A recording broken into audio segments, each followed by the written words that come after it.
Okay, she's recording, y'all. Best behavior. Okay, well, hi everybody. I know I might be a new face to most of you. I'm Christy Salvaggio. Just joined the Market Center at the beginning of April. I have been in real estate since 2006. I've worked for a few different companies over the years, and so I was very eager to get to know you guys and do this. And I've been trying to pop in on the other Ignite sessions to get to know everybody a little bit. So again, you guys probably all know each other more. I'm the new guy, but if y'all wouldn't mind just saying how long you've been in real estate and how long you've been with the KW Market Center, if you're with KW, real quick, if we can just everybody kind of take a turn. So again, I've been in real estate it'll be 14 years this fall, and I've been with the Gretna Market Center since April 1st. And my name is Christy. Okay, who's next? My name is Keitha, and I've been at Keller Williams my entire career, and I make 4 years in June. Excellent. My name is Tonda, and I am with the Gretna office as well, and I just started in January. Welcome to real estate. Thank you. My name is Bree, and I've been with the Gretna office and in real estate since January. Nice. Who's next? I'm gonna call Good on. morning. Good morning. Who just joined us? All right. Anybody else? I won't. Good morning. I'm so sorry. I'm Nada. I just started with Keller Williams Gretna office in January. Excellent. I'm Jimmy. I've been with the Keller Williams Gretna office just over a year. Excellent. Awesome. I'm Jaira. I've been with the Gretna office since I think November. I'm Jaira. I've been agent for 5 years. I'm actually with Gulf South Real Estate Solutions. Previously with Keller Williams in Metairie. Nice. Everyone, Serena. I'm with Gretna Keller Williams, new agent in New Orleans. Nice to meet you guys.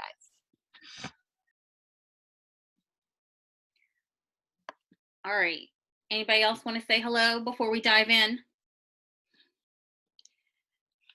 So today we're talking about negotiating, and I really think that negotiating is one of the most important, if not the most important thing we do for our clients. I think it's what sets us apart as professionals. It's something that we can do for our clients. That's a skill that we develop the longer we're in real estate. That is a skill that we develop to service our clients in a way that other people can't. So with that in mind, going over, my first Zoom class, so be patient with me. So today we're going to focus on growing our business and running we're in the running our business and the elementals for negotiating contracts. So I just have a question for everybody, if anybody wants to pop in. What's something you negotiate in real estate? Repairs, like inspections, right? Or before inspection sometimes. Price. Home warranties. Mm-hmm. Closing cost assistance. Mm-hmm. What stays with the property? What stays, right. I mean, really, is there anything in real estate that's not negotiable? So we're gonna break down the common points of negotiation, examine the 3 Ps, analyze counter tactics. We'll do some role play if y'all are up for it, or at least go over some examples together.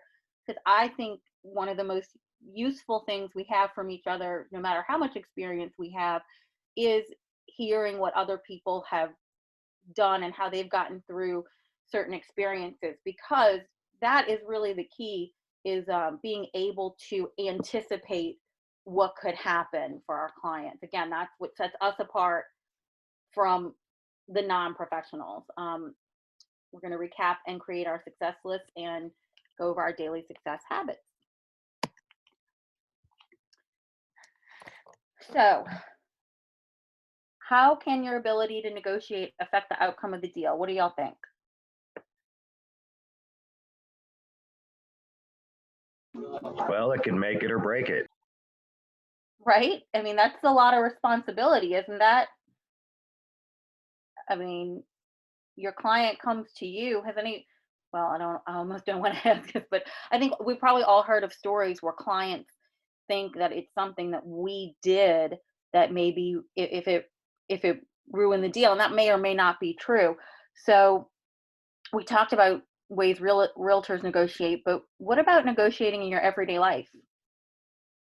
What are ways you negotiate just every day outside of work, outside of real estate?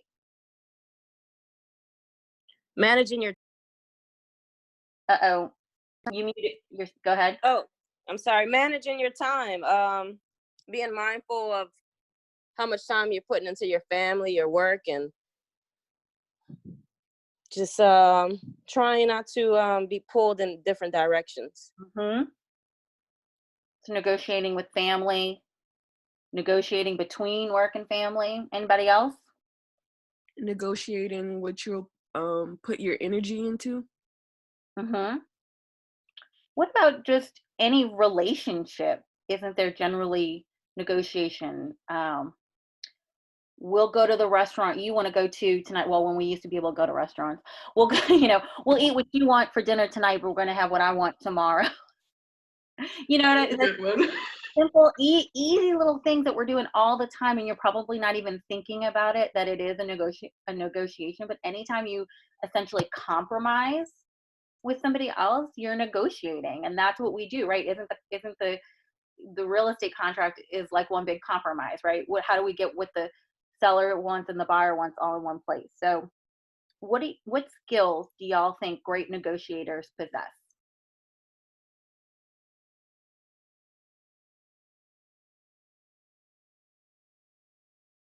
Communication.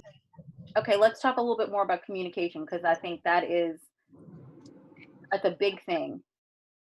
When we say communication, break that down.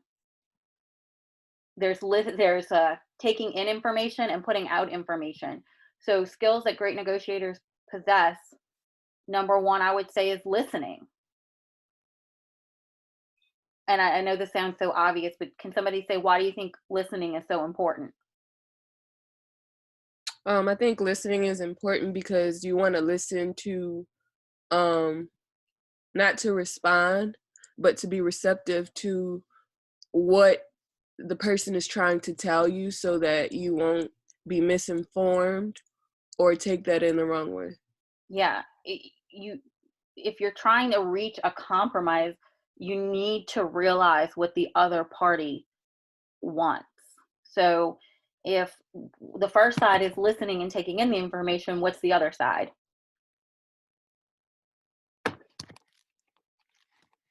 Putting out the information, right? Talking. How are you putting that information out to the other party? And sorry, going back.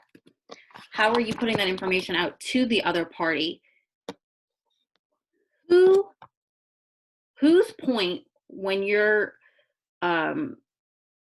negotiating, because let's be honest, you're communicating with the other agent, whose point are you negotiating? Whose point are you getting across? Your buyer or your seller. Client, right? Exactly. Do you always agree with what they're wanting to do? No. No. When they say, like, I just want to offer $50,000 less than the asking price, and just to see what happens. Do we always agree that that's the best idea? but what's our job is to present the offer. I mean, obviously talk to them. Sometimes that's a negotiation, right? Well, are you sure you want to go that low? What do you think about this, right? It's all these little pieces are negotiate, negotiate, negotiate, negotiate. So those skills, when we say communication, is taking in the information, understanding what the other party wants, and then putting out what we're trying to achieve, and seeing if we can get those things together in a compromise. So that, all that being said, I think it's obvious, but why is asking questions important when we're negotiating? The more information you have, the better you can negotiate. You need as much information as possible to represent the position, whichever position you're in. You need all the information. Sometimes, and y'all speak up if you've had something like this happen. I had this happen in a deal I was negotiating earlier this year, where it was very clear to me, I was representing the buyer, and the seller just wanted to have the last word. You could tell as we went back and forth and back and forth and back and forth, it wasn't so much about what the actual numbers or the dates or what things were coming to. It was very clear that every time we sent an offer, the seller had to counter. And we're going to include this, we're not going to include this, we're going to raise the price, we're going to add in some closing costs. It got very clear to us that they wanted to have the last word. So if we wanted to move forward with the deal, we had to essentially go with whatever the last thing the seller wanted, that the clients were okay with. We had to stop it there. Has anybody had a situation like that before, where somehow it gets away from the content of the contract? Anybody?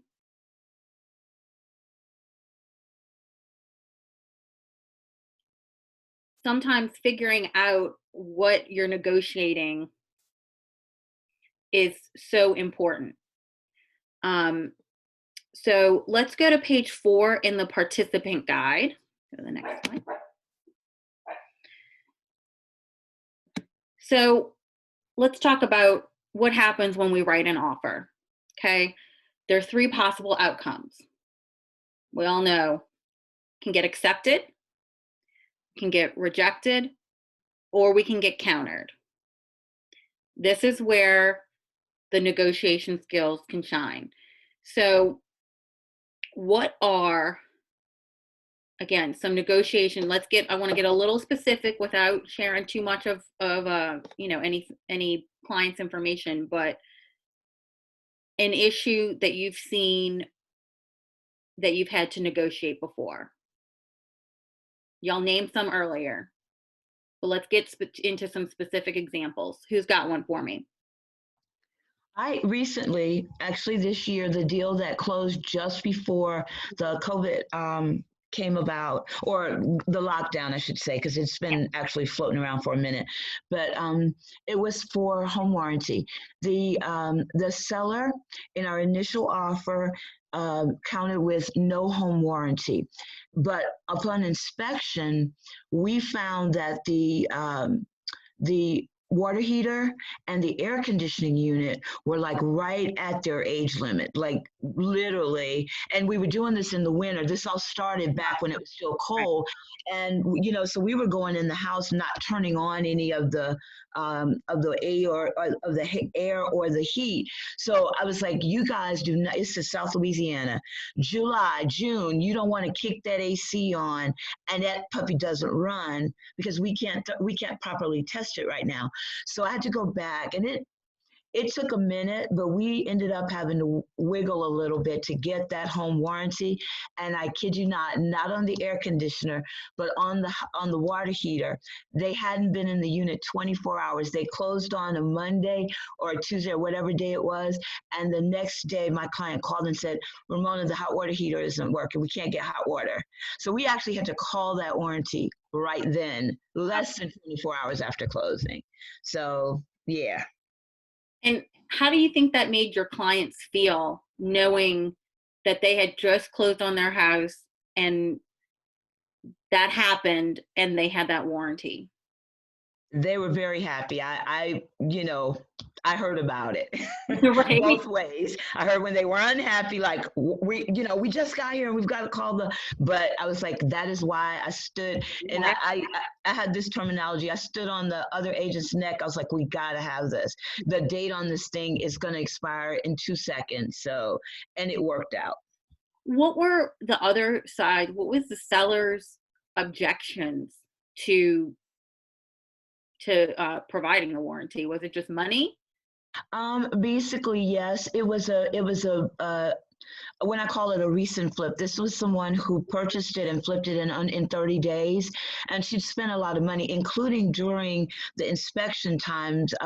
Right after inspections, they went in we found some work that needed to be done with the inspection, just little things, minor things, and they went in to do it. And luckily for us all, the actual seller went in, the floor in the den had started to buckle. There was a water leak, and we didn't have to, because it wasn't there when we did inspections.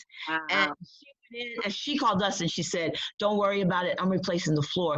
But she had to do that 5 seconds out of, she was a really good seller, but she had spent a lot of money. And, I was like, well, that AC unit and that hot water heater, that could really come back to bite my client. And she didn't pay the full, she paid half, but they were okay because I was insistent that they have it. So it worked, like I said, it worked out, but it was a process.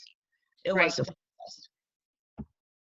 That is a great example. I had one like that years and years ago where we made the offer with the warranty, and then in inspections we found this and that. I can't remember the specifics, but it was like, okay, seller, you could fix this and that, or you could have given us that warranty that we asked for in the first place, and it would cost him less. But what's that? That's showing, again, in the negotiation, showing the other party what was more important to the seller, right? The money. So at first, in that first round of counter offer, he countered out that warranty. But then in inspections, we got it back. So my clients got the warranty that they really wanted, and he got to stay within, his budget or his bottom line that he wanted to get. That's a great example. Anybody have another example of, a negotiating time in the contract, maybe other than warranty, that you had to really get your point across to the other party, and how you did it? Closing cost. Okay. So do you have a specific time that you were asking for closing costs, and maybe the seller wasn't open to it? Yes, we just had to go back and forth, and I just said that my client wouldn't accept it without closing costs. Closing costs was a must. That was a must. And why was it a must? Did This was something that the buyer wanted. Yeah. I mean, sometimes we know the closing costs are a must because the buyer doesn't have the cash on hand, right, to close without it, right? So what are some ways we can get closing costs included if the seller's being resistant to it?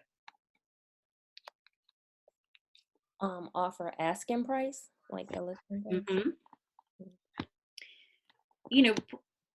Has anybody ever offered on a property that, this might not be necessarily right now, but when a property, let's say it's listed for $200,000 and you've offered more than that to get the closing costs in for a client? Anybody done that before? Really? No, Yes, yeah, I have. Okay, come on. All right. Thank you. I did when the market was really hot, when I was helping my first buyer, we kept getting outbid, and I went to Scripps, and Daryl had told me, I was like, why do I keep getting outbid? He said, well, what are you doing? And I told him, he was like, because you have to add your closing costs to it. And once I did it, I got to accept the offer. Exactly. And that's the thing. So I'm going to go to the next slide because that's exactly where we're headed next. So there's price and there's terms, right? What are sellers typically focused on? Their bottom line. Bottom line. Yeah. how much they netting. Well, that's what they should be focused on. But do y'all ever have sellers who are just focused on price? My house is worth $250,000, period. They focus on the price as opposed to the check that they're going to walk away with. Y'all ever have a seller like that? I had, yes. Well, it wasn't a seller. I was actually on a buyer's, and he didn't want to pay the closing costs because he was big on what he wanted. Like, this was it, nothing else. Like, this is what I'm listing my house for. This is what I want, and not a penny less. Mm-hmm. And that is the time, and again, negotiation is always happening when you list a house. What are we going to list for? Maybe you are trying to educate the seller that they shocking when a seller wants to, list their house for more than the comps are showing, right? That never happens, thank God. But, commission. Do we ever negotiate commission? I know y'all are all muted, but I know that's real, right? No, I haven't, but I should. With that, well, unless you're just always, getting top commission, then don't. So, but right. I mean, if you're always going straight 6%, by all means, don't negotiate that. But yeah, so we're negotiating all the time in order to even get the listing. What are we going to list it for? What's our commission going to be? Then, so whether you're buyer side, seller side, and then you're getting the offer, and sometimes the negotiating between the two clients, and again, keeping in mind always you're representing your client. So generally, everything falls under two categories, what we see here on the screen: price and terms. Okay, so price is easy, kind of, if you can do math, right? So there's the price, subtract out some closing costs, what other fees there might be, and that comes down to that bottom line, which is what sellers should be focused on. What is the check you're going to walk away with at the closing, as opposed to what the sold price is going to say, and helping them realize that the check that they walk away with, that's what they stick with. It's not about if the sale price. And then terms. So price, closing costs, right? Those are our numbers. Maybe repairs, those are our numbers. What falls under the terms when we say price and terms? What are terms that we negotiate?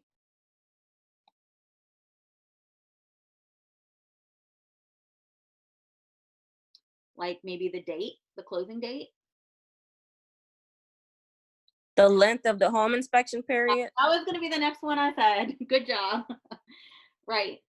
How much is the deposit? Now, what do those things really boil down to? How serious the buyer is. Well, what about the date, the closing date? In a way, doesn't that kind of affect the bottom line too? Yes. Right? And at the end of the day, if it means, let's say if the seller has carrying costs, if they have to make another mortgage payment versus they don't, that can turn into the bottom line. So if you can find ways for helping translate, because buyers and sellers are very focused on the money, as they should be. Okay, and then this is our job to show how these things can equate, how, which seems like it's not money, can be part of the bottom line, if that makes sense. Does that make sense to everybody? So we'll go to page 6. Negotiation tips to respond to common points. So looking at page 5 in the participant guide, if you've got that, look at the common points of negotiation and pick one that you want to brainstorm a scenario for. And I know we're doing this on Zoom. I got it. And let's talk about some of those scenarios. So let me pull out, I have the participant guide over here, y'all.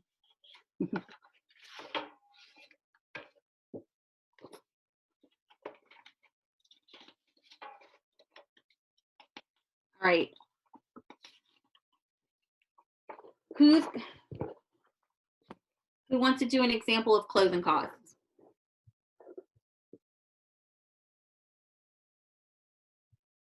Mm-hmm.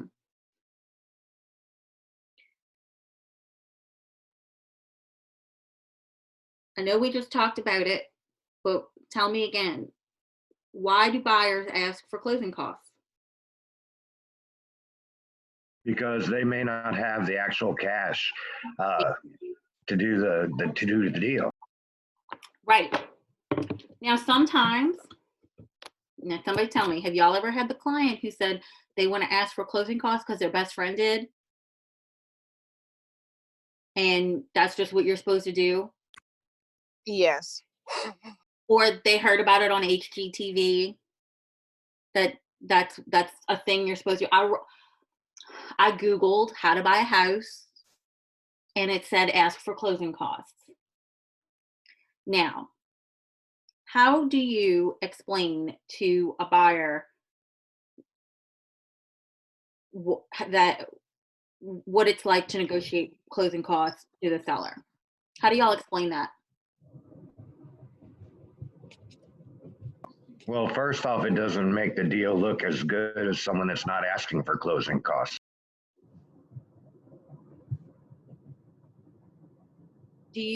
For those of you who have been in the situation, I used a specific example earlier where a house, my client, it kept making offers and kept losing out, just like somebody said earlier.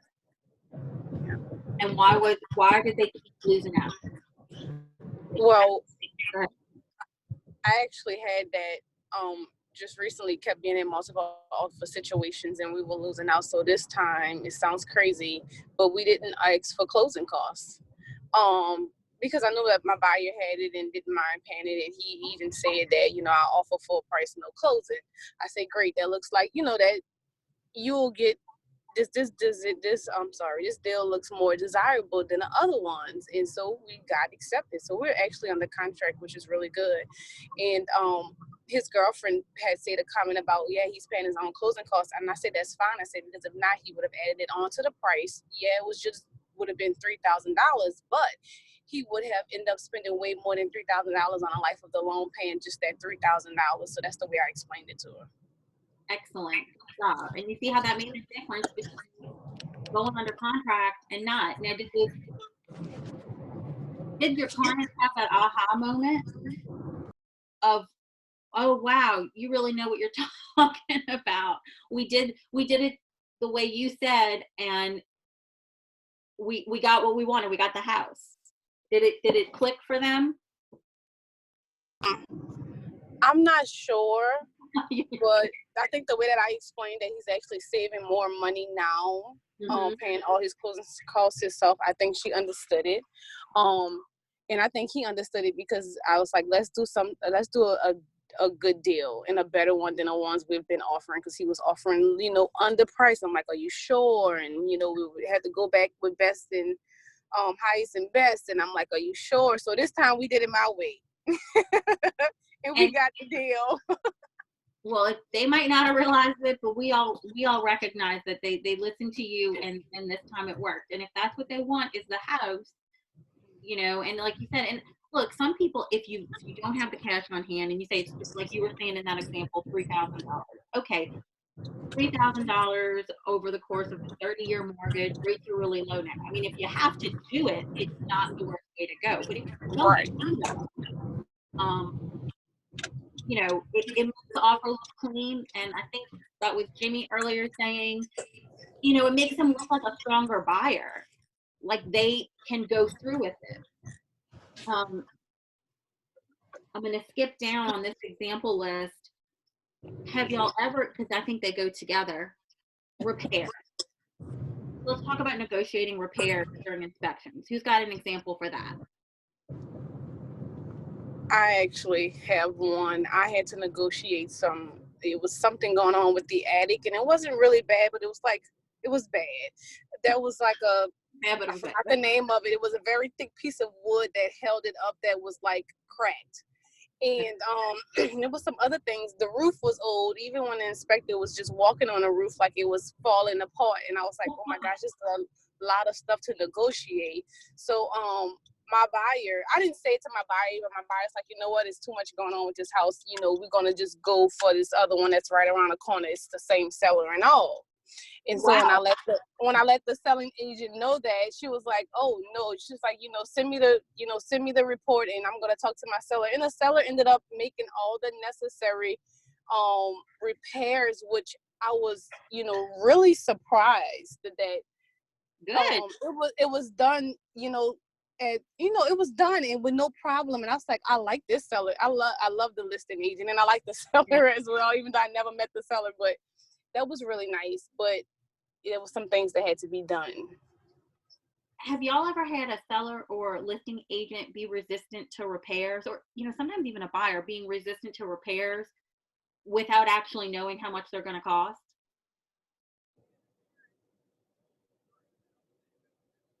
Yeah. Okay. Yeah.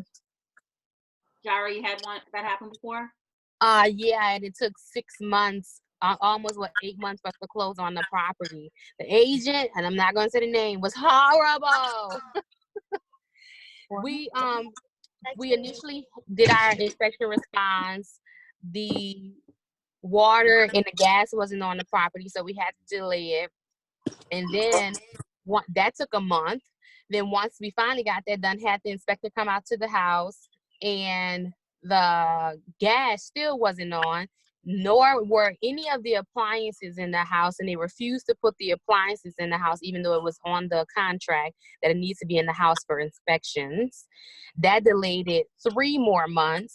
Then they finally got the appliances in the house, and the water and the gas turned on, and we gave them the inspection report.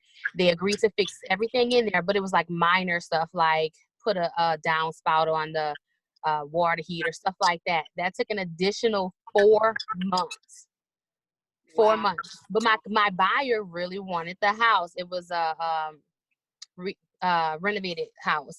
Well, my buyer really wanted it, and we stuck with it. But the agent, I felt like, kept trying to delay stuff and didn't want to get stuff done because they ended up getting backup offers on the house, and I think it was higher than what my client had. Because my client ended up getting a home warranty and closing costs in it. So I think they were $10,000 off the asking price.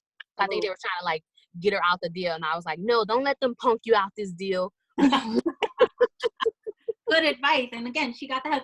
Look, I just want to say the 2 examples y'all just gave with Jara and Keitha. Like, look at the difference. Keitha was saying she had a really easy to work with seller and a really easy to work with agent, and you're saying you had a difficult agent and seller. And doesn't that make all the difference in the world? And this is totally off topic, but do you ever think about who are we to those agents on the other side? I always think about, like, I want to be the one that people talk about and say, I liked working with her, right? Agreed. Yeah. That can make your deals go so much smoother. That's just off topic. But so when we talk about repairs, okay, so you took, I can't believe that, I mean, that deal took 8 months to get, but wait, good for everybody sticking to it, even with backup offers, because I'm sure there was times where you were just like, can we go find a different house? I really wanted to, but she wanted the house. But also, to your point, they have people, if I see their name as an agent, as the listing agent, I like, God forbid my client does not like the house, because I absolutely don't want to work with the agents because they're so horrible. And then I see people's name and I'm like, ooh, I hope she buy that house. I like that agent, so your reputation precedes you, and they may not say it to your face, but people know good agents. Yeah. And it is about getting the deal done. We all want to work. One thing when we talk about negotiating, there's 2 sides, but everybody wants the same thing, right?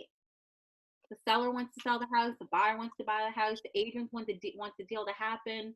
so Mhm. they get paid and move on, and I think it's very important. And a lot of agents, sellers, just it's natural. You feel like you're on two opposite sides, so you have to be opposing. And it's important, I think, when it comes to negotiation, to remember we're all aiming for the same things. And sometimes I tell the agent on the other side that I had one that closed in early March, like March 6th. And there were some roof issues with that came up in inspections and some other stuff. But one of the things we asked for was a new roof. Okay, this is about a 1,600 square foot house. Okay, I'm telling you, I hit send on the email with the inspection response. I hit send, and it was a minute later. Oh, my phone's ringing. The listing agent's calling me. Now I know she barely had time. She had time to glance at the inspection response, right? Mhm. She's calling to say, "Oh, I can't believe you're asking for this, that, and the other, this, that, and the other." And I said to her, "Well, I know I just sent that to you. You're telling me you already had a chance to talk to your client about it?" And I said, "Because I sent you the list of repairs that my client is requesting.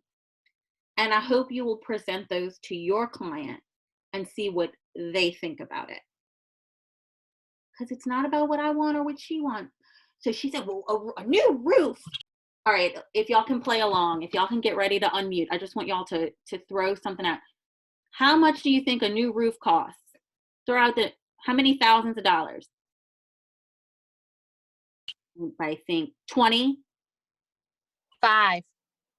5,000. Mhm. This woman was saying, "We're not going to spend $10,000 on a roof." I said, "I don't know who your roofer is, but I sold a house 2 years ago, and it was a 1,300 square foot house, and the roof cost $6,000, and this house is not that much bigger. So maybe you should get some quotes before you freak out." And that's the important thing. If we can present what those numbers are and come as prepared as possible. Is that you, Stephanie? Hi. Of what it really is, because sometimes it looks like a big ask. Put on a new roof. Well, her estimate was double. Now, did they end up doing the new roof? No, they didn't. Did they make some repairs to the roof? Yes. Here's my question for you. When we're negotiating in inspections, can the seller cancel on the buyer because the buyer asked for too much? Yes or no? Yes. No. The seller can deny all of the buyer's requests, but I want you to think of the form, right? So for section 1, I accept the house in the current condition, I cancel it, or what we usually are talking about where we're negotiating is, I will move forward with the house if you do X, Y, Z, A, B, C, D, E, F, G, L, M, N, O, P, right? So then the seller can say, "I'll do it all, I'll do some of it, I'll do none of it, or I'll give you money for it," right? Don't forget about that last part of the inspection response where the buyer can say what? The buyer I can, do. go ahead. Yes, I will, or no. Right. So the buyer could ask for 100 things. The seller could say, "No, I'm not doing any of that stuff." The buyer can come back and say, "I still want to move forward." Now, when it comes to negotiating, have we had that happen where you ask for so much stuff that they just say, "No way"? Does that happen? So we got to think about reasonable, just like going in for that first offer and offering so much lower than the asking price that they don't even consider it, right?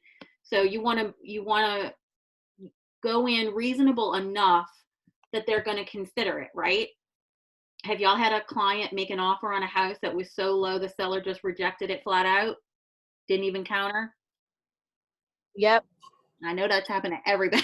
Mhm. Don't tell me that's never happened. And have y'all ever had the clients come back and write a higher offer and end up buying the house that they were originally rejected for? Yep. And I mean, sometimes that makes the seller, if you would have come at a higher price anyway, they maybe would have come to a lower price. Does that make sense?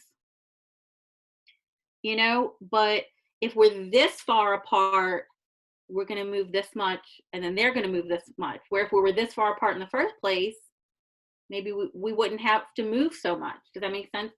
All right, let's look at other possible negotiating points. Closing date. Who's got an example of negotiating the closing date? I got an example. I had a client that was pre-approved, not pre-qualified. They were pre-approved, everything ready to go. And I had already talked to the lender and I was like, how quick can you get this done? And they were like 30 days because my clients actually needed to be out their apartment by then. So I already knew this was something we can get in 30 days. And part of my negotiations of asking for, it was like $10,000 less than the asking price. You know, I put a verbal email to the other agent. I was like, hey, my clients can close this in 30 days, as you can see on the purchase agreement. So let your client know we can get it done. And we actually got it done in 3 weeks. And that made the deal go through. Wow. Normally, who wants to close faster? The seller. Right? And why? They want their money. They want their money. And usually there's some, you know, like we talk about carrying costs and this, that, and the other. Every once in a while, have y'all ever had a seller who wants the closing to take longer? No. You Yeah. never had. It's let's be honest. It's Yeah. I'm in that situation now. And why do they want it? Why does the seller want to take more time?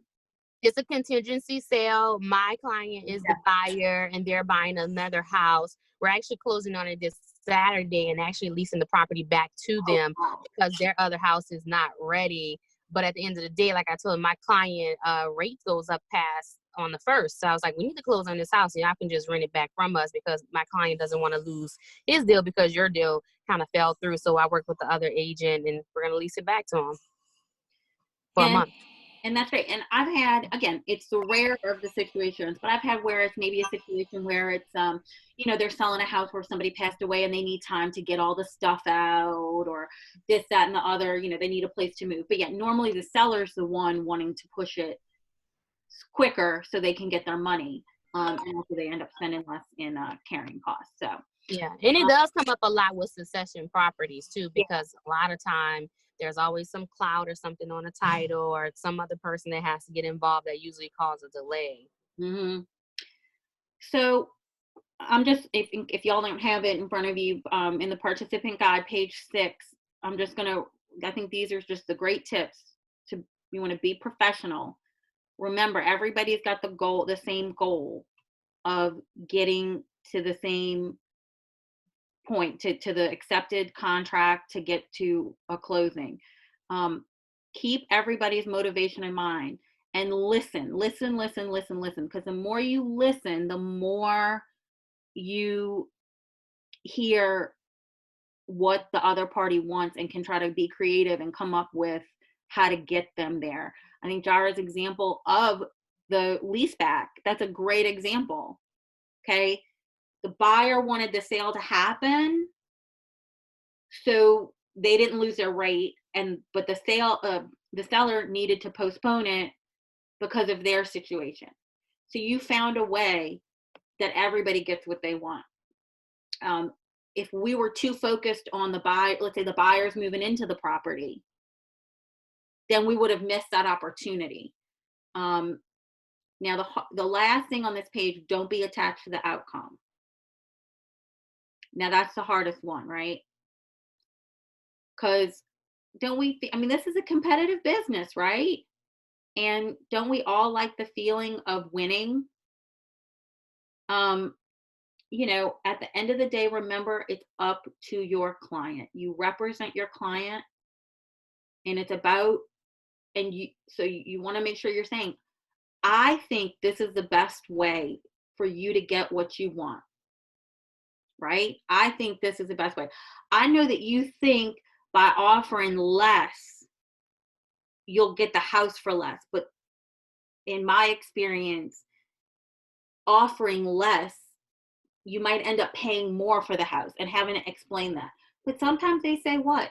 Well, I just want to see, okay, you're representing them. Just like that agent, that listing agent I was just telling y'all about, right? She was so focused on, we're not buying a new roof. You're buying them a roof? No, that's up to the seller. The listing agent wasn't paying for the roof. Talk to your client. Okay. All right. Moving. I'm sorry. I think that's why I really like Keller Williams' philosophy of win-win or no deal. Mm-hmm. Yeah, I mean, exactly. And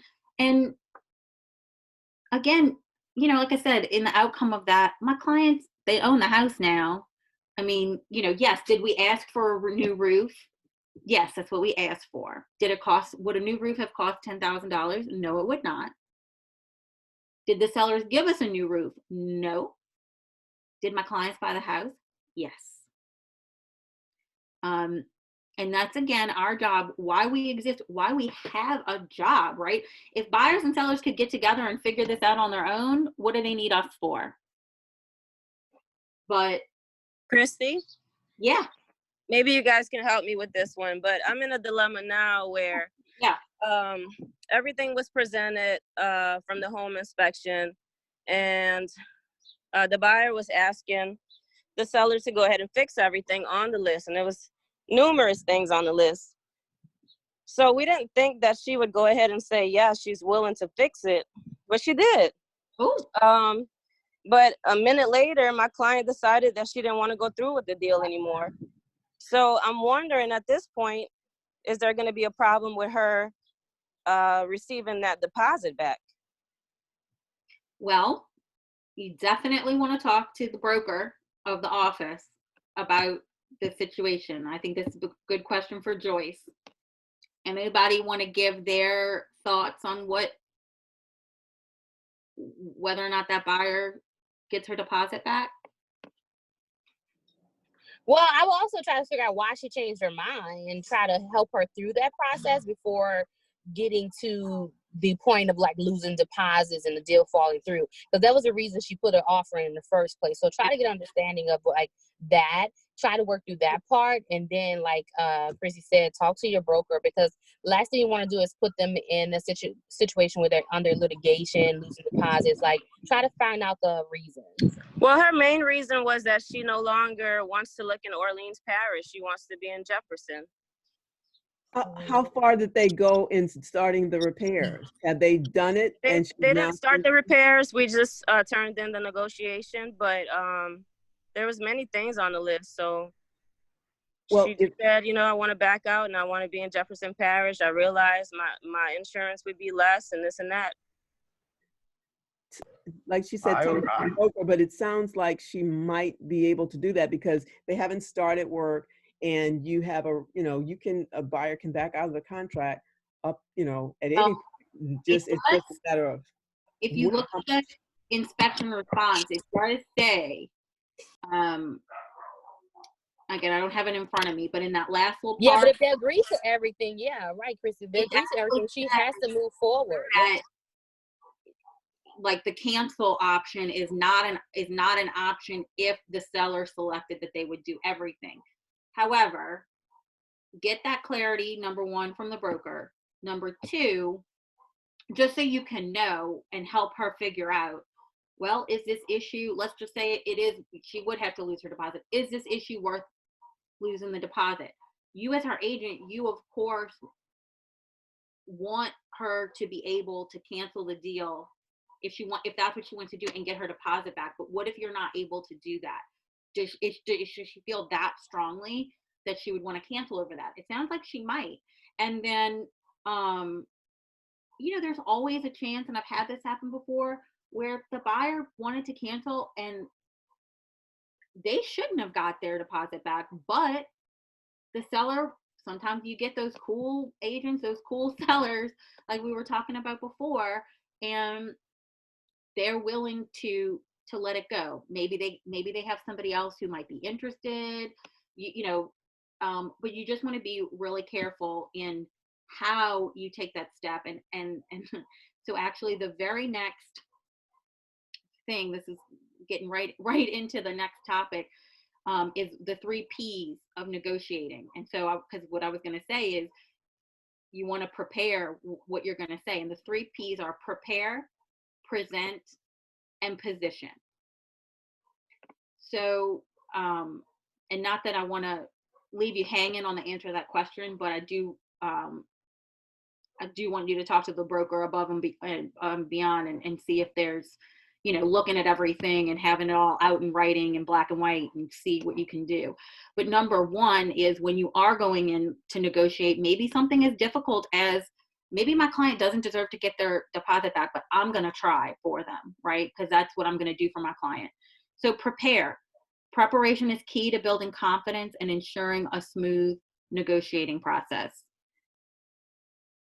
When that agent called me 1 minute after I sent that email and said, "We're not buying a new roof," did she prepare? No. No. There's no way. There's no way she was able to prepare. She reacted. They had 72 hours. I probably even gave them some extra time, because I like to do that if it's a weekend, to think about it. Get a quote for a roof. She didn't have to, react. So the 3 P's: prepare, present, and position. So preparing. You want to know the goal. What's the goal? What are we trying to achieve? We're trying to achieve a deal that, like I said, is win-win. A win-win. Can the seller spend money on repairs and there still be a win-win for the buyer and the seller? Or is that just the seller's, too bad, you're out that money? How can you make that a win-win?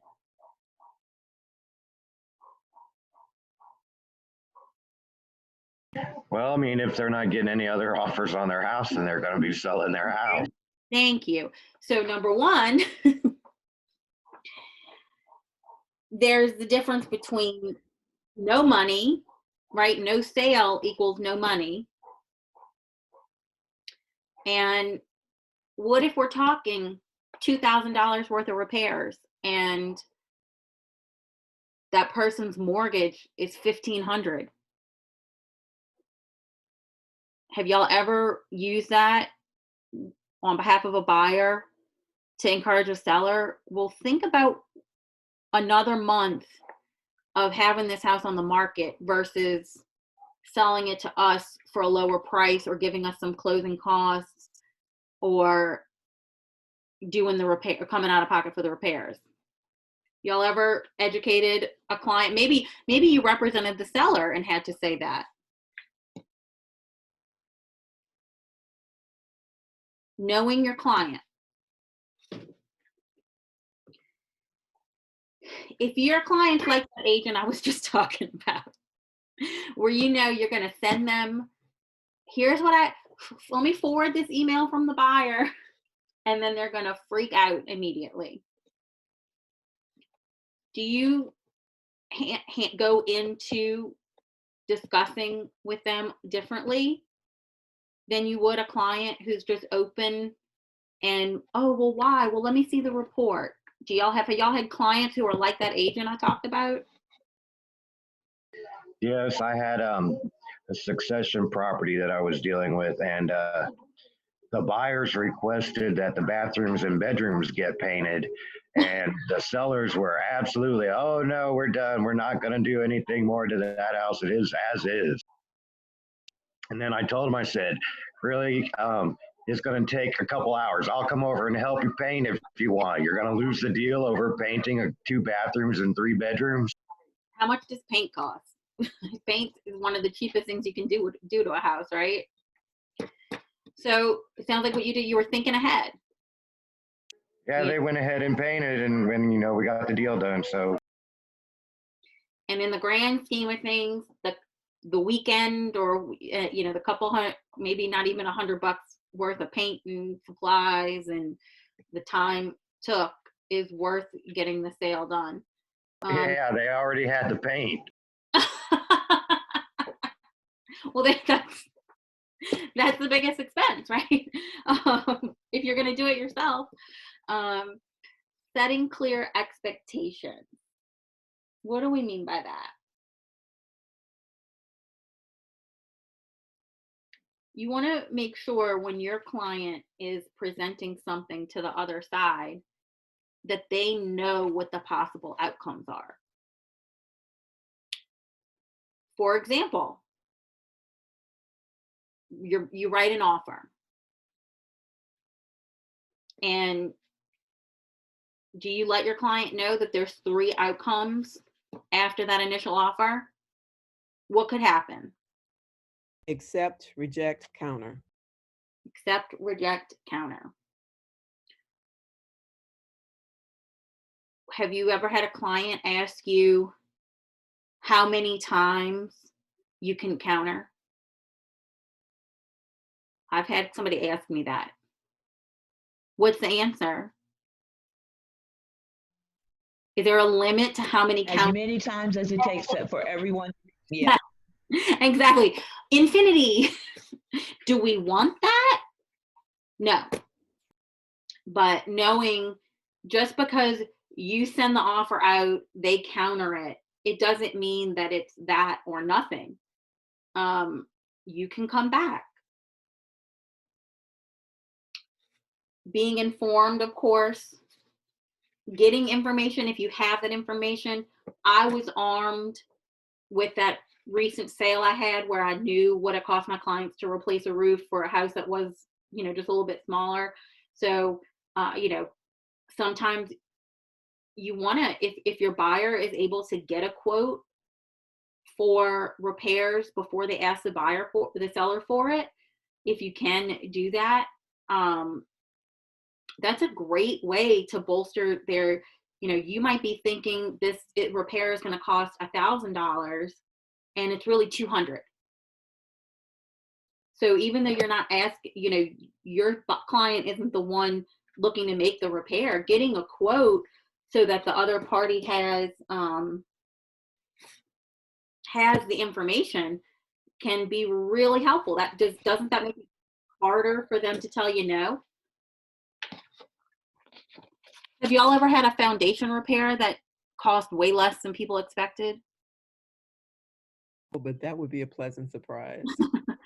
Well, but sometimes we hear things like roof or foundation and this and that. We assume foundation, my head automatically goes to like $50,000, right? Like, but sometimes it's like, sister rejoice for $200, right? But we heard foundation and it got really crazy. So being prepared and informed and getting that information in advance can be helpful. Maybe you get the information if it's not what you want, but knowing what it is. Of course, obeying the laws, I think that goes without saying, but it's on the slide, so I'm going to say it. Knowing the documents inside and out. Why is that important, y'all? You can better educate your client if they haven't gone through the entire contract. You know what's there and what's not. Yeah, you're protecting your client's best interests. Right. Knowing what's on the form, whether we like what's on there or not, helps us know what to expect and tell our clients what to expect. And that can be, maybe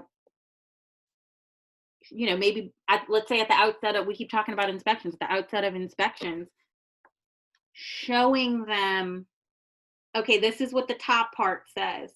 This is you know, then the seller can say this, and then this is what happens next. Have y'all ever shown a client the inspection response form before they make an offer on a house? How's that for being prepared? For if a buyer is really, really worried, okay, I'm gonna go under contract on this house, and like that's it. Okay, we'll show them what the options are. Okay, we're gonna go to inspections. Yes, you're gonna pay for inspections, but this is what can happen next. So preparing them and helping them become, you're familiar with the forms, but they're gonna be using it too. Sometimes that can make them feel better. All right. Continuing. I used it before, Christy, but I found out, like, well, a lot of time with my new first-time home buyers, I usually go over the contract as well as the inspection response prior to us putting in an offer. But I also noticed I end up having to go over it again because it's so overwhelming for them. They don't even remember half of the stuff. They're like, wait, I looked at that when. Or even people that've been to the home buyer class, they go over it then, and then you show it to them again, they still don't know. So I find that it's better to over prepare them and instead of to assume that they remember all this stuff. Yeah. I mean,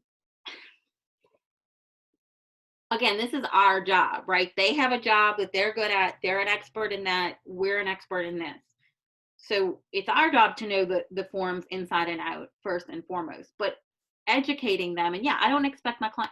Listen, I've had clients, and I'm sure y'all, if y'all been in the business a few years, clients where it's like, you know, I sold, you know, I represented as a buyer, and now they're going to sell that house and buy another one, and so on and so forth. They don't remember how the process works from when they did it sometimes 2 years ago.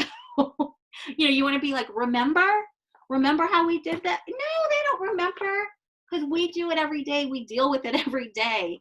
They do it once, and then they try to put it out of their mind and forget, because that's not their job. That's our job. So yeah, you want to constantly prepare the client. So, all right. Do we know the difference between open-ended questions and closed-ended questions? Yes. What are they, Stephanie? An open-ended question requires a response that's going to generate conversation, and a closed-ended is a yes or no. So, question. That was an open-ended question you just asked. Good job. So let's reset an example. So, all right, I'm looking at the screen. So on the first closed-ended question they have, do you have to sell your home by a specific date? Well, they're going to say yes or no. Now you might follow up that, well, what date? Why? What is so important about closing by June 1st? What happens if you don't close by June 1st? And again, the more information you have, what can you do with that?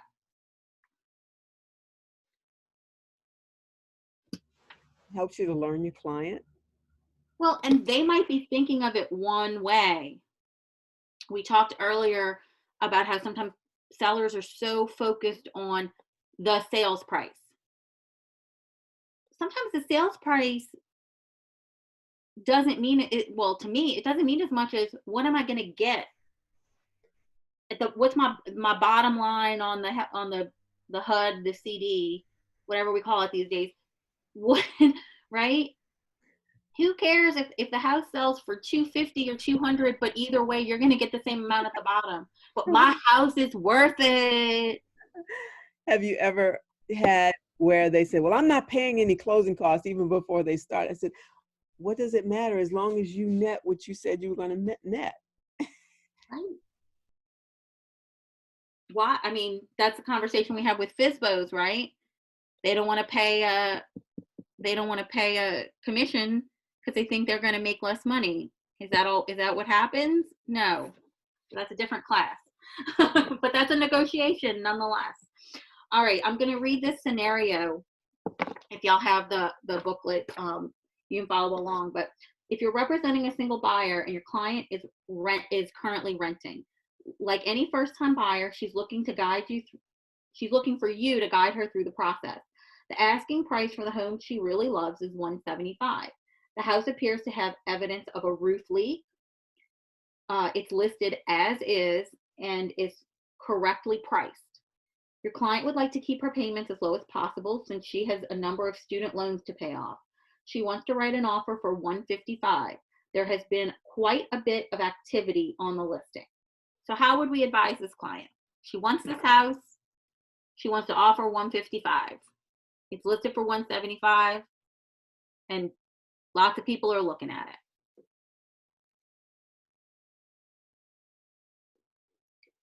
What questions can we ask the client? She's trying to keep her monthly payment low.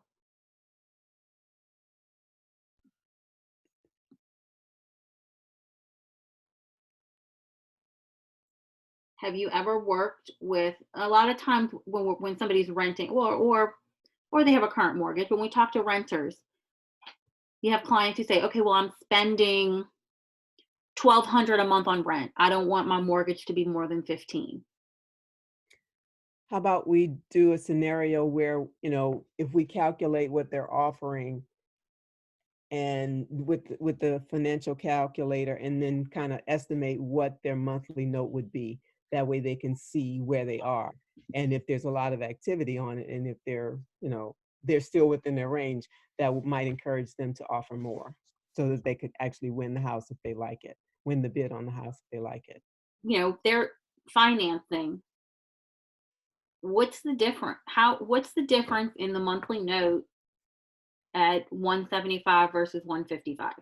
How big is that difference? Is it worth losing the house over if they really want it?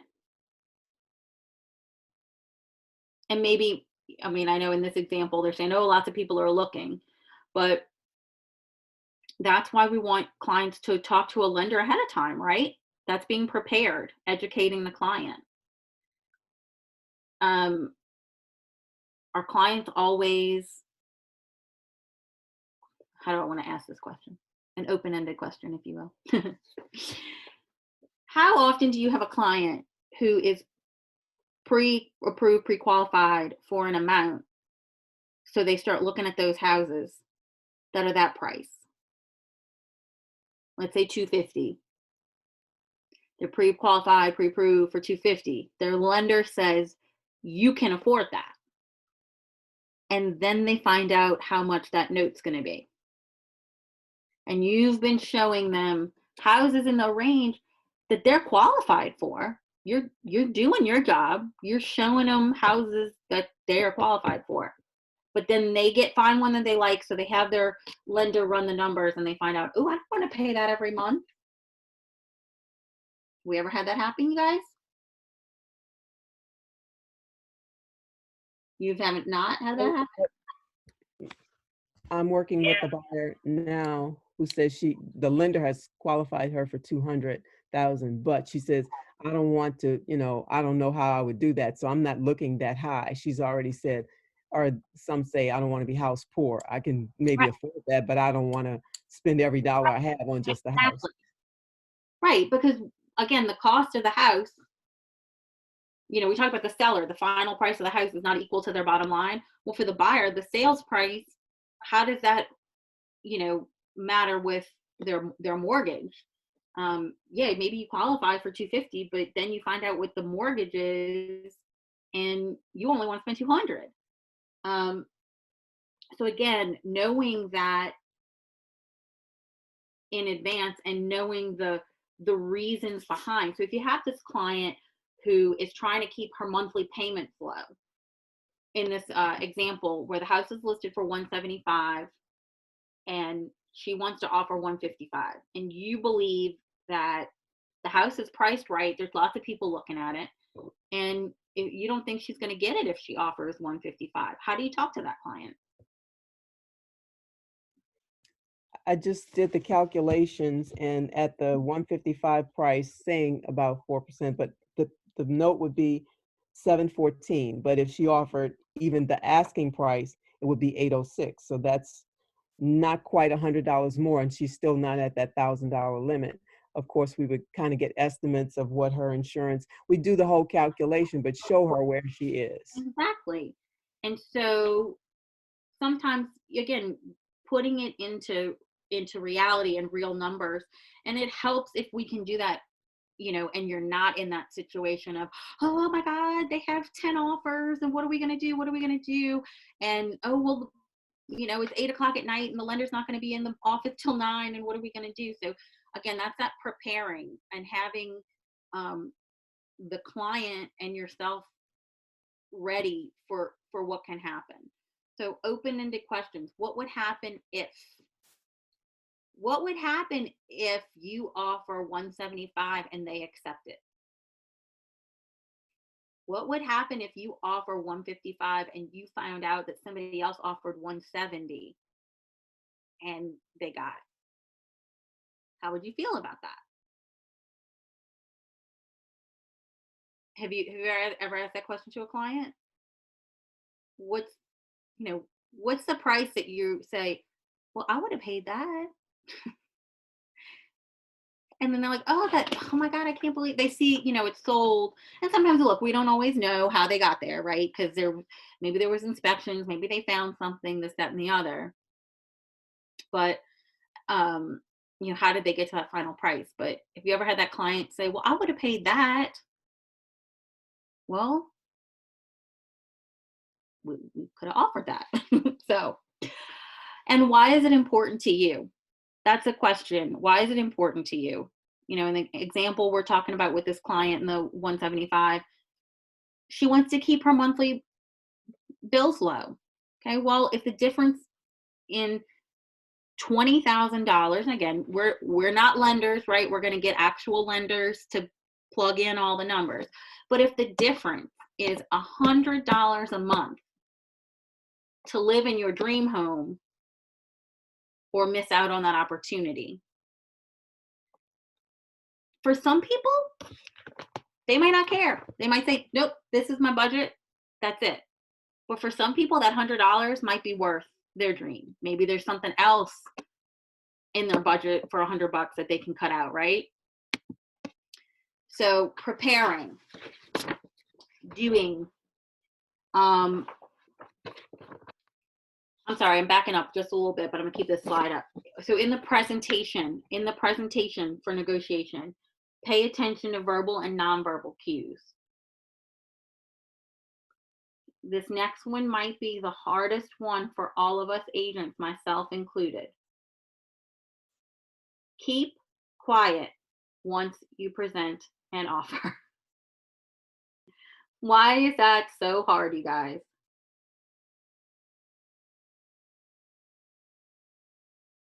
What do we do? Okay, well, she wants to offer 155, but she really likes the house, so just give us a counter, and well, I think we can work it out. Do we ever have agents talk to us like that, or we do that? We make the offer and then we immediately try to tell you not to take it or why you should take it, or you don't know what's going on the other side. Present your offer, see what happens. Listen carefully to what's important to the other party. Stay calm and relaxed. Again, very difficult for some. Focus on your customer's needs and give your offer the best chance. Be confident and committed to your offer, and avoid indicating if you believe that it's less than a great offer. And that can be hard, right? This is a low offer, but you're presenting it to the other side. The house is priced right, but your client wants to offer this. What do? You're representing your client. Represent your client. This is their offer, and like you say, present Their and house. be quiet. Because you don't know what's happening on the other side. Present and be quiet. So, Christy. Yes. Have you ever been in a situation where you would turn in the offer, but you're not getting a response at all? Like not even to say, oh, I got your email. Yeah. have I sent an email that's and copied someone's broker that says, please, even if your client's just going to reject my client's offer, we would like to receive the rejection as per LREC guidelines? Or have I sent that kind of email? Yes, I have. But yeah, you know, I had that actually happen was it last year? They all start to run together. A client, it was this property in Mid-City that was not in great shape. Okay. Like, but my client wanted it and he was getting a loan and we made an offer on it. I emailed it over. I always include, you know, to whoever I'm sending to, you know, please confirm you have received the attached offer for XYZ property. Usually an agent will reply to that email, thank you, received, or, you know, shoot a text, hey, got the offer, thanks so much, whatever. But yeah, sometimes you hear nothing. And I think it's fairly recent that we as agents, as listing agents, are required, well, we're always required to acknowledge that we received an offer. Because, I mean, obviously, if they don't get it, then your client doesn't get a fair chance. But it might be a little more recent that we're required to, if it's rejected, like tell them it's rejected, right? There was a time, depending on how long you've been doing this, where it was the norm to just if you just let it expire, like that was your answer. So, you know, again, sometimes we have those agents that we know well, we like to work with. You know, I always push for an answer. If it's, you know, sometimes, you know, I would usually start with the email. And if it's an agent who I've been texting with, I might text and say, hey, just, you know, or maybe if it's an hour goes by, like, hey, sent you the offer, just let me know you got it. Like, if you're worried that they might not have gotten it for whatever reason, because sometimes technology, you know, you got to be sure with technology. So in this property I'm talking about in Mid-City, my client made 3 offers, increased the offer price every time. The last one was a full price offer. And we never got a response from the other side. So finally, that's when I sent a stern email, which, you know, you may or may not want to be this person, where I said, you know, basically, excuse me, we've made 3 offers. We've never heard back from you. And, you know, as required by LREC, I would like to know what my you know, excuse me, my client would like to know what your client thought of his offer. And finally, that's when we found out that the reason it was being rejected wasn't because of the price. I mean, maybe it was, but oh, well, we don't want to mess with anybody who has financing. So my guy was offering him a full price offer, but they would not accept his offer because of the financing. So did you have something like that happen? I'm sure that's why you're asking, right? Well, yes, we have until noon today, and I've called, I've texted, and crickets. Wow. So you're in this, like in 35 minutes, you're waiting for your answer. Yes, and so my client is freaking out, wanting me to resend it just in case they didn't get it. So a little bit of clarity helps. Yeah. Well, you know, offer, and I mean, okay, let's put this, what harm is there in sending the email again and saying, dear so-and-so, I haven't heard from you. Just want to make sure you got this because deadline's in 30 minutes. Anybody, I'm throwing this out to the group. Anybody see any harm in doing that? No. I think it also shows your professionalism and your client's interest level. Why do agents do that? Why do they not reply? Stephanie shaking. We don't know. I think sometimes they, you know, view it as a bargaining tactic or something like that, showing strength. I don't know. I don't care for that.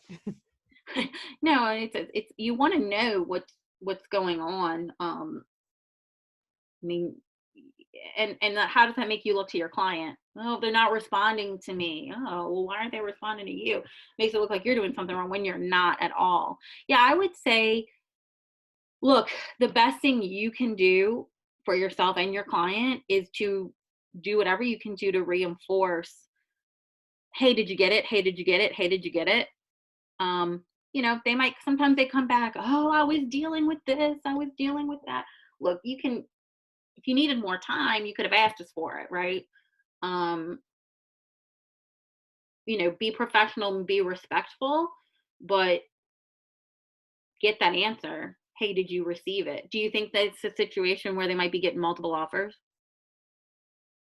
I believe so, because when I set an appointment to show it, there was a lot of unavailable time slots. Showing time. Yeah. So, and I mean, they do owe you to say, that they received it.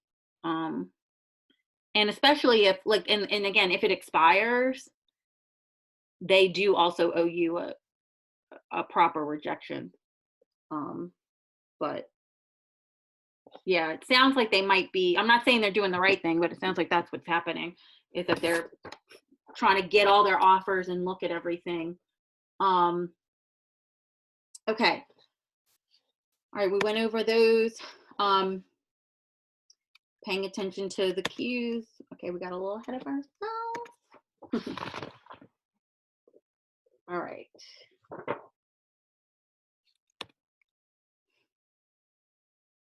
All right, I think we've gone into a lot about our open-ended questions, understanding what the other party wants. Okay, we're not gonna go to page 12. What other, okay, so instead of going over this scenario that's here in the book, I want to ask, what other, do you guys have something that you've dealt with that we maybe haven't touched on, or like a specific situation that you're in that you would like to talk about? Or we can go over the example from the workbook.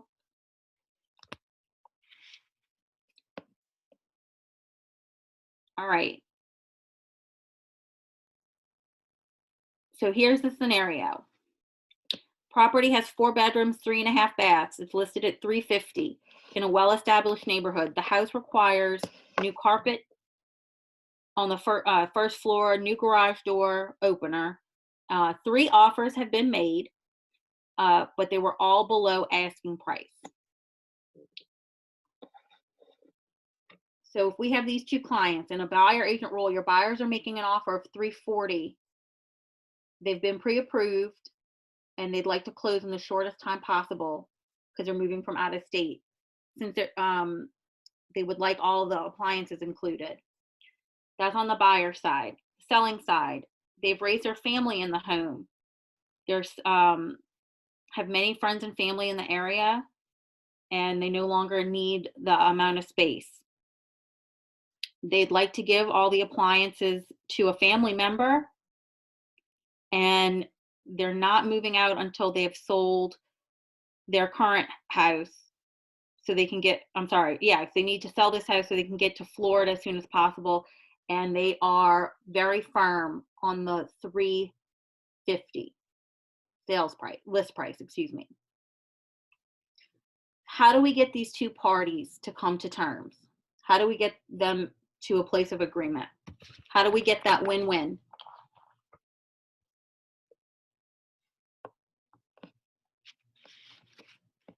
What's important to the buyers?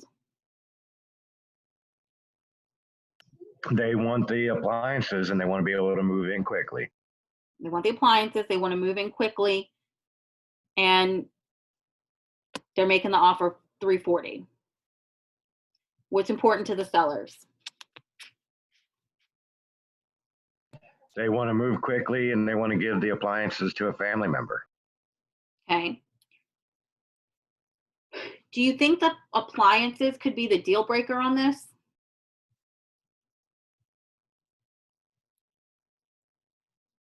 Well, Well, I mean, I would talk to, I mean, I don't know which side I'm on here. If I'm on the seller side, I would say, you know, you can give those appliances to uh, your family member and just go to the thrift store or whatever and put in some other appliances for 'em.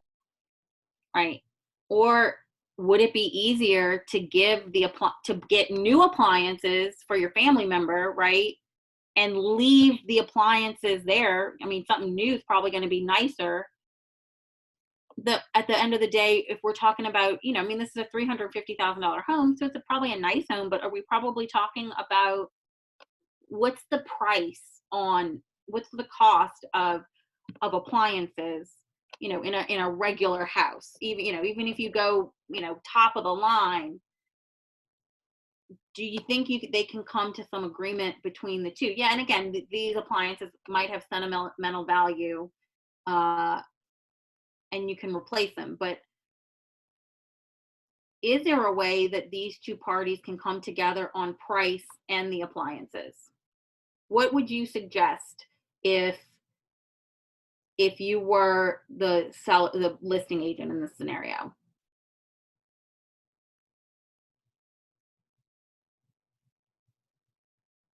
If I'm the listing agent, I would I would maybe discuss with my client the appliances, but I would also discuss with the buyer's agent if they could if it's possible, they could make a higher price offer. Could they make a full price offer? And then, discuss that with my seller to see. I mean, are you really going to lose a deal over what, $1,500 maybe, if you get the best refrigerator possible? Because that's where your expense is going to be, your refrigerator. Correct. Yeah. And again, with the buyer, so the seller wants to sell at the highest point and not include those appliances. The buyer is at their point and they want the appliances. So going to the buyer and saying, hey, we want you to pay more money, but we're not going to give you the appliances. How does that sound to the buyer? No. We want to find a way to give them the appliances. That would be what I would be negotiating with my client, the seller. That's yeah, because they're moving in from out of town, right? So they want to be able to move into a house that they can immediately use. Right. So maybe go to the seller and say, you're moving to Florida. Would you want to move into a house that had no appliances so you couldn't cook or anything until you got that taken care of? Excellent. Put them, if you were in this scenario, what would you want? Also, how easy is it to move appliances from one house to another versus just getting them delivered from the store? Any thoughts on that?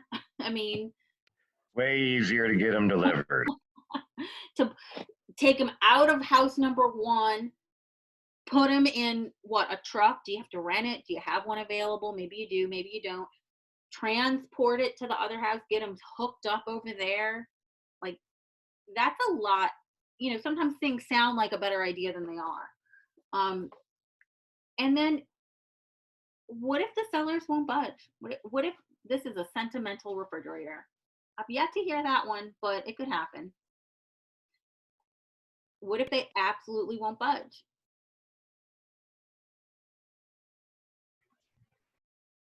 Will they then budge on their if they're not budging on the appliances and they're not budging on the sales price?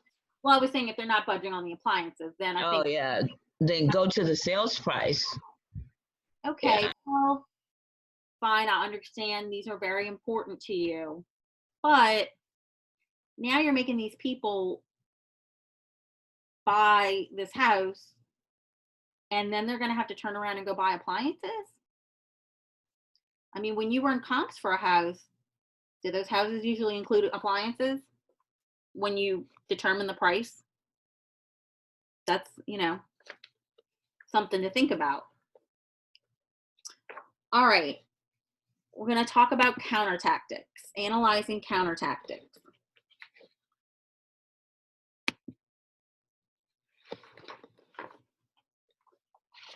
All right, we're doing this together, of course.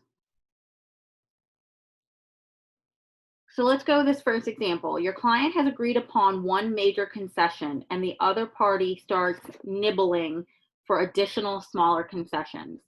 Have we seen that happen before? You give in on one thing and then, ooh, well, what about this? Anybody had that happen?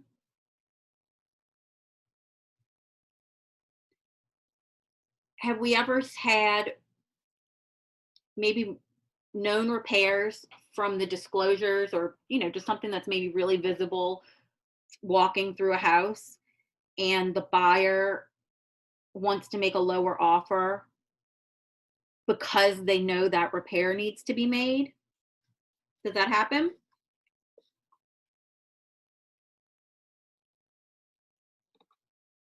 I know that happens. And then, so you make the lower offer because you know that a repair needs to be made. And then inspections come up and you ask for money for that same repair. Y'all had that happen?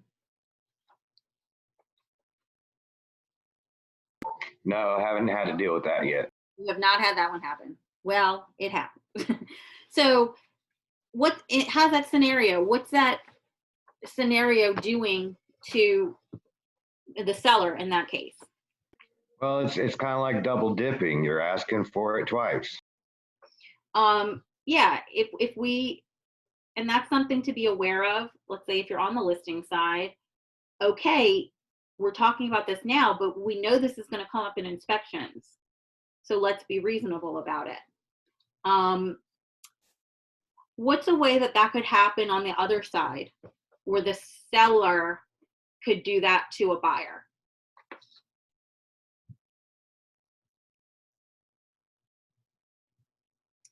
Maybe if y'all everybody comes to terms and there's repairs. We keep picking on repairs today. Oh, well, it's going to take us a little bit longer to finish all of that than we thought. We're not going to be able to have these repairs done before the closing. How do we handle that? You offer an extension on the closing. You don't close early and then get to come back and do repairs. So that means we have to extend the closing out. Mm-hmm.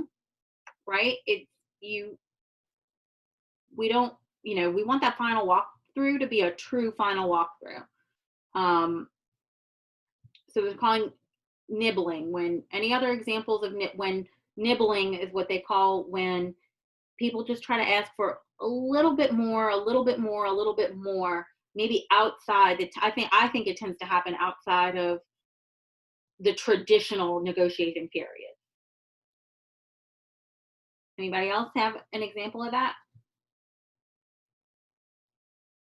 Okay. I had a property that I went through 5 extensions because they were looking for trying to get the paperwork together for a hard money lender, and they just couldn't get all the paperwork together in time. And so 5 extensions later, the deal ended up falling through. Oh, wow. I mean, that's what it was. Every so often they were coming back. Okay, yes, I want to buy the house. I want to buy the house. Can we get another extension? And then, can we get another extension? And we'll pay the extra. We'll up on the price if we can get another extension. Yeah, I've seen that where sellers want you to pay for the extension, basically. All right, the next tactic, hot potato. When the other party tries to pass a problem onto you, for example, the cooperating agent tries to pass all closing costs to your client because the client can't afford them. Now, again, let's assume in this case, the buyer's agent is trying to say, well, this deal's not going to happen if the seller doesn't pay the buyer's closing costs because the buyer can't do it. We kind of have done this one before, but what's our counter tactic to that? Well, I went and I had that happen, and it had something. It's only 3%, The sellers were like, no, we're not giving any more concessions. We're not giving them any more money. So I went back to the buyer's agent and said, well, if you want closing costs, then you're going to have to go over asking price in order to get it. Right. And that is a way, I mean, essentially, what are we doing there? We're financing those closing costs, right? Because the buyer's paying for them in the course of the loan. Okay. Good guy, bad guy. This is a fun one. So let's say you have two people on the same side, like a husband and a wife will take on opposing roles. One's friendly, considerate, and the other is difficult and aggressive. So you have, it's not even on the other side of the deal, but it's within your clients. One person's like, oh, let's just accept their counter offer and move forward and be happy. And the other one saying, oh no, we're countering them again. How do you get them on the same page when they're on the same side? It's not even a buyer versus seller. It's your two buyers or your two sellers not agreeing. I've had that happen they didn't end up, at least not yet, becoming my client. Not yet. I'm still courting them. But I always suggest you guys need to talk it out and then let me know. And I present the facts of in this case, because it's fairly recent, again, everything pre-COVID, but the conversation was, well, we don't know what to do. So I was talking about the lender, this and that, go to your lender, get pre-qualified. That's that part of the conversation. But then it sort of digressed to, well, I want to live in the country and he wants to live. And I was like, you know what? Work that out, because that's really a conversation you guys need to have, because it can destroy relationships. I haven't had that experience either, but I was like, you guys really need to decide what you want and then call me. Yeah. I mean, they need to be, you're representing them as a unit, unless you're going to sell one of them a house in the country and one a house in the city, right? What are you going to do? How else can that happen when you have two people on the same side with opposing viewpoints? Right. Maybe two sellers. Well, one's willing to sell for this much, but the other wants it to go for higher, right? One's willing to do the repairs, the other's like, no way, our house is perfect. I said we were selling it as is. So it's sometimes not opposing parties that need to get on the same team, but you're on the same team and need to get on the same page, if you will. So, all right. We have another example. I'm just checking on our time. We've got about 15 minutes left. So what's our last example? So in a buyer's agent the client has found the house they love. It's in the neighborhood they want. It's at the top of their price range, and it does need some updating in the kitchen and master bath. Your client makes an offer on the property and the seller's agent says, I must warn you, we've gotten several offers and yours is pretty low. Always the case. So in that listing agent role, your sellers need to move within 45 days for a job transfer. You feel you've priced the house competitively. You're aware the house needs updating, but the sellers don't see the need for the updates because they live there just fine, right? There have been multiple offers, but those offers, the timing might not work out for the sellers, because remember, they need to move in 45 days. And the latest offer, the one we're going over, it's lower than the asking price. You've let the other agent know that we've gotten several offers and yours is low. However, it sounds like the timeline on this one's going to work. So what are some ways you can, looking at this from the outside, you can maybe, let's say we were advising the buyer's agent and the listing agent, how can we get these clients on the same page?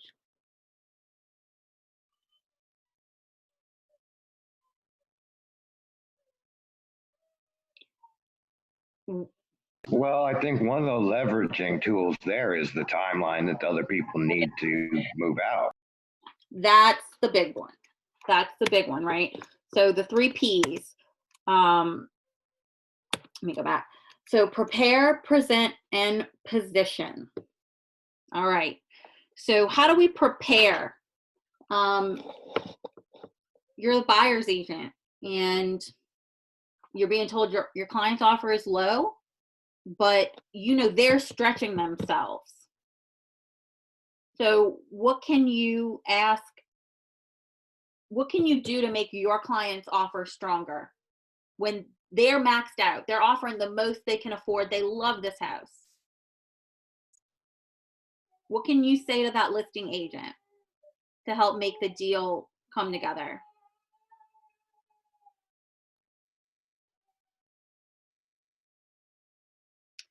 Can you ask, well, what's important to your client other than price? Okay, how can we find out? Maybe we don't know about those 45 days. What's the ideal timeline for the seller? Have you ever had clients, well, have you ever had people who are like these sellers who say, well, the house doesn't need to be updated. We live here. We love it just the way it is. Who cares if it, you know, the kitchen hasn't been updated in 30 years. It's a great house. Well, I mean, if you're the listing agent, you have to, you know, present all offers and then explain it to them in the best light possible. Right. Well, might it, if you have these sellers who are emotionally connected to this house, might it mean something to them if they know that the buyers really love the house the way it is? Maybe if they knew that the reason they're offering a lower price isn't because we have to make these updates. This is, you know, we're a young family starting out and we love this house. We'd love to raise our family here just like you did. This is just as high as we can go. How does that sound to a seller compared to, well, we're going to have to spend $40,000 redoing the kitchen and bathrooms? How does that price, the same price, justified 2 different ways?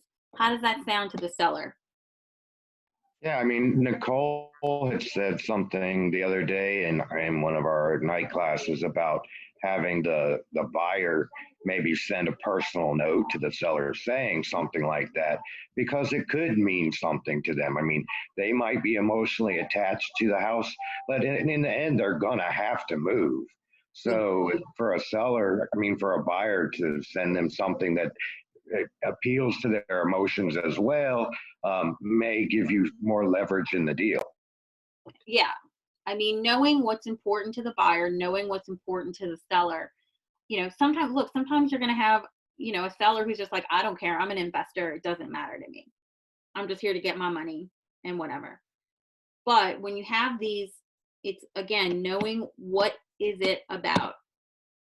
What, you know, for the sellers, yeah, they've got to get to that house, you know, in Florida. But what if it's somebody who's like, oh, I'll just wait around for the price. I'll just wait around till I get my price. Really, the point that all these examples are trying to hone in on is that we're really understanding everybody's unique situation, because are they all different? I mean, absolutely. Yeah. You ever had buyers say, well, do you think the sellers would be willing to XYZ? I mean, do we ever know until we ask and get the information? So with that in mind, all right, let's go over recapping today. What's something we learned today, guys? We're almost done.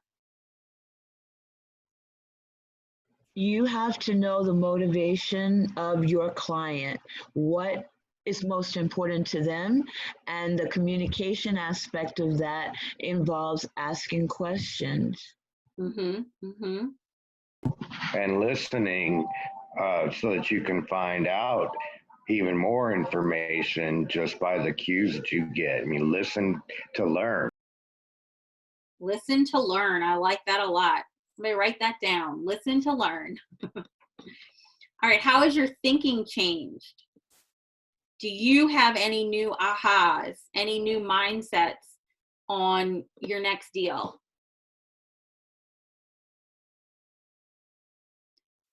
What are you going to do differently? Go ahead.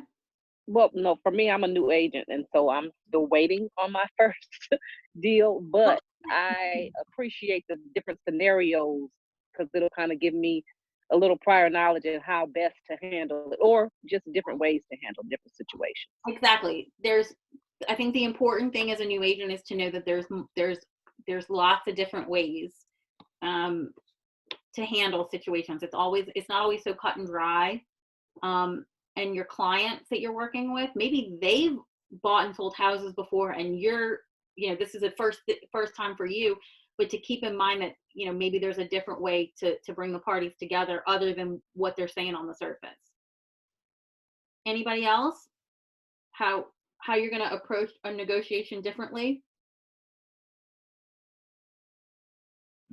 Yes, I would approach it by just being patient. They do have 3 days to respond. Don't get emotional about it. Don't get anxious about it, and just wait it out. And yeah.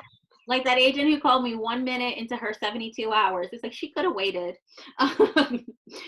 What do you feel differently about? What was meaningful for you today? Anybody? How do you feel? Definitely appreciate all the support because you guys have been through it way longer than I have. So I appreciate all the insight. Yes, this is definitely a business where you learn on your feet. How will your behaviors be different going forward? What different actions will you take going forward?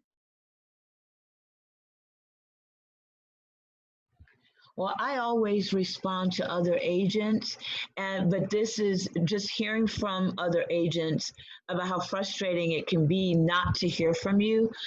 I think that's my big takeaway, but I try to respond as quickly as possible so they know how to move in either way for their client. So, but that just brings it home to hear it, that people actually do that. I don't know why that happens. That's bad. Sometimes there's a reason, but I think most of the time there's not a good reason. Anybody else? Different behaviors? I agree. There might be a good reason.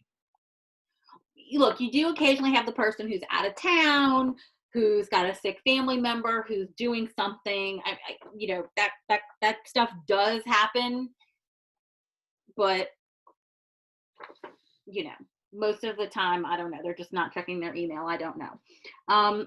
What tools, models, or systems will you use to keep yourself accountable moving forward?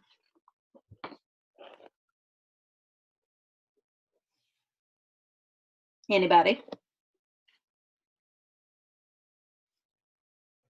Well, for me, I definitely will work with the scripts more because I think that the preparedness component that we talked about today, I know that helps.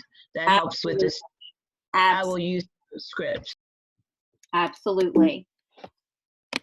All right. So our daily success habits, I know we go over these, and that is exactly what you said: script practice, lead generation, updating contacts and following up, and getting familiar with the contracts, getting familiar with the forms, if you're not already.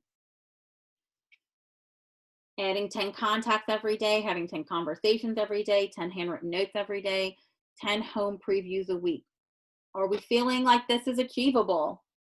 Can we do all of these things? Do we have more time to do it lately?